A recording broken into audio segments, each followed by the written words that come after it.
Hi, Eric. How you doing? There we go. There we go. So you saw the ad, right? You're a Strategy Room fan. You watched the ad, and just tell us what happened. What did you do next? You know, I saw the ad, and I love your show. I've been watching it for the last 2 years, and I thought, you know, this is a great idea to get my idea out there, but also maybe ask the Angels for some ideas on some of the things that I'm doing and maybe help my own cause here. Well, go ahead. What is your idea, my friend? What's your entrepreneurship idea? Well, I want to start an internet database, and I'm not going to tell you what it is because it's a secret, but I don't have any capital. The economy has tanked, and I don't want any investors, so I'm trying to pull up the bootstraps and do it on my own. So what I'm doing is I am taking an inheritance that I got about 10 years ago of about 30 years plus of National Geographic magazines, and I'm trading them up. I'm basing it on the One Red Paperclip book here. So what I'm doing is I'm trading them up for anything and everything, and then I'll take those trades and I'll keep trading them up until I have enough money to start my business. Trading them up so just take us, the One Red Paperclip, a kid or a person, he was a young guy, wasn't he? Yeah, it was Kyle McDonald. He started with a paperclip, and then what did he do? He started with one little red paperclip, and after 14 trades, he ended up with a house. And from what I hear, that house is now up for trade as well. Okay, so he basically turned a paperclip into several, if not tens of thousands, maybe 100, who knows, a lot of money. Okay, so now you want to take your books, trade them up, and use that as seed money for your business. You going to tell us what the business was, a database for? It's an internet database that just about anybody can use that's from 8 to 100, and I'm not going to tell you anything more than that. It's just too much of a secret. All right. So I'm going to let you loose on the angelpreneurs here, guys. Go ahead, Mel. Anyone? Well, I know what the business is. I'm not really sure. But what about the idea of how he's going to finance it? I love this idea. The idea of financing is actually fascinating. I'm self-funded as well. I also am completely bootstrapped still, haven't taken any funding from anybody. I wanted to control my business, especially it's still brand new. I only launched just over a year and a half ago. I think that it's fantastic that you are able to keep control of your business, especially at first, that your vision is clear. Obviously, you have a strong vision for what you want to do. I think that your very creative way of raising money, using inheritance, and if the trading up doesn't work, maybe actually going to I'm sure you thought of this, but going to some sort of convention or eBay or trade show where you can actually perhaps sell this 30-year-old collection of National Geographic, that might be another way to raise funds, but I think it's a great way to own it. Let's jump in, Christy. What do you think of this idea? I think it's great, and if you can make it work, fantastic, but don't discount the opportunity to get others involved in your business and the possibility of having some investors, whether it's just in kind, meaning they give you services, or whether if they give you just a little bit of money and you give them a small piece, because to get more people excited about your business is a great idea. And also, there might be areas where you might be weak in your business and others might be able to help you, whether it's financially or in financials or in marketing or something like that. Hang in there, Randy. What about it, Vanessa? Do you like this idea? And coming off of what she just said, actually, creating strategic partnerships with other people. Maybe you're not actually paying them, but there's something that you can give them, whether it's even something potentially in the future because you have an internet-based site, or if you have some other skill. We don't know what your background is, where you came from in your prior life, but if you can do trades with even your previous experience, I'm all about it. I have quite a few strategic partnerships and do a lot of bartering. Let's ask Summer Raines, what about it? Do you like this idea? I think, well, again, without hearing much of the idea, I think that the strategy that you may need to follow is really give yourself a time frame.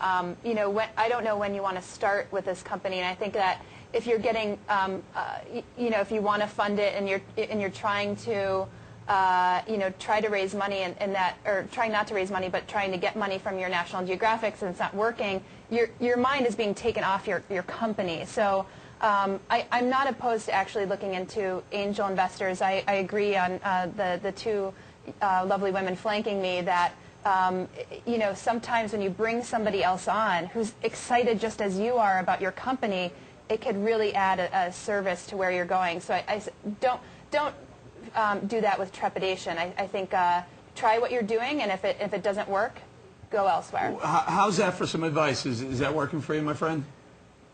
That is working for me, but I do want to tell you that I've been doing this for a year. It's working out for me, and I've given myself another 2 years to raise the money, and my first goal is $100,000. That'll get the database built and maintained, and then I'm going to try for $500,000 so that I can bring people on to do the marketing and do the the sales and things like that. So I mean, I've actually done all my homework. I'm working with professionals, professional marketers, professional web people, people that I trust who know my vision, who can guide me. It's just a matter of coming up with the money, and if I can do that, then this dream will become a reality. And Randy, well, let me ask you, Mel. He's doing the right thing by appearing on Strategy Room, and he did everything it took to get this segment on Strategy Room. I mean, I think that the marketing and branding, promotional side of it, you might have covered. I mean, you're really good at promoting that red paperclip book, which I frankly never heard of before.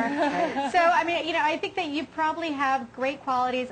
One piece of advice that I would give you is use your good looks and your personality to help promote your company, whatever it is. I don't know if it's a consumer-based company, consumer-facing company, or a B2B company. Whatever it is, you obviously are a dynamic person who ends up getting his way. So use that when it comes to your business. Your business is the last place to be shy. And also, Melanie hits on a good point. Why don't you get with this guy who wrote the red paperclip book and say, look, I'm going to try and do the same thing, and if I do, this might add new life into a book that probably sold a lot of copies when he was doing it and a little bit after, and now it's probably stagnant. So maybe he wants to partner up with you, and now even go on the road and speak about it a little bit. Yeah, absolutely. I mean, there's no problem in using other examples to promote and leverage your own business. I think that's a fantastic idea. What about Healthy Style New York? Is this a story that could appear on the website? Well, if it's a success, sure. If it's a success, I can't get it out. But even if it's not, like, the experience is something that's definitely worth sharing with other people. So, and we do have a whole section that actually Jen Groover heads up, the career section, which is all about entrepreneurship, and you can get a little inspiration from her there. Groover as well. is on your. Hey, by the way, Randy, if you haven't noticed, or you probably do because you watch Strategy Room a lot, these guys networked. I mean, they're here. They're Jen Groover, they're Melanie, they're Vanessa. They're Amelia. They're networking all over the place, helping each other out. Is there anyone else that you can work with to help you out, and maybe you can help them out too? You know, I haven't come across anybody yet, but if anybody wants to network with me, I will definitely network with them. I think it's important. I'm all about.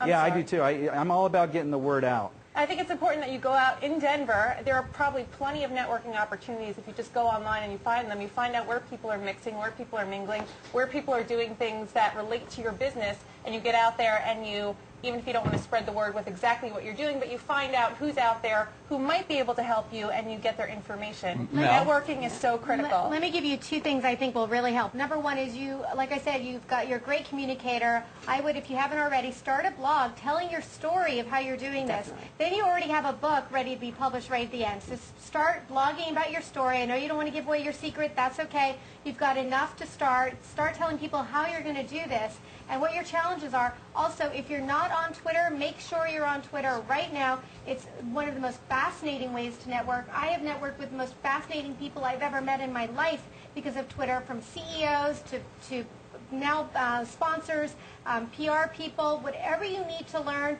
there's somebody on Twitter who can help you learn it. I think that's a great point. Also, a friend of ours, a mutual friend who owns Purple Lab, Karen Rabinovitz, also on purplelab.com has a blog, and she talks all about her struggle as an entrepreneur. And so many people can learn from that. If you're looking at, you have questions about licensing or whatever it may be, you can use her blog.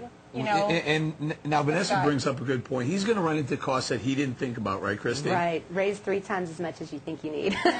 That's always my advice. That's exactly why I'm. That's exactly why I'm shooting for the $500,000. Yeah, that's I do know what I'm getting myself into, and I want to make sure I'm prepared. And getting to the blogging, I do have a blog, but to be honest, the trades are not that exciting unless you read the stories behind them, which I have a Meet the Swappers section, which is in-depth look at how the trade went down. So I do that, and that could be part of a book in the future. Yeah, definitely. Another thing that I've... Sorry, definitely keep good notes and all of your experiences that you've had with your trades. It's just a very unique story. Whether it makes enough to make a book, it's definitely a great soundbite. So that's the best way to get your business off, is to have an awesome soundbite that press wants to cover. Whether it's about your business, it's more about how you got to your business. Just keep fun notes and keep those sound bites as you come along. Like, wow, this will be a great thing to talk about in the press when my business is ready to go. I think you need to talk about it. I talk about Healthy Style New York with everybody. Like, people know about the site because I meet them and I talk about it. And it doesn't hurt that you're on Strategy Room once a week. No, I love that. And I heart Strategy Room. By the way, what is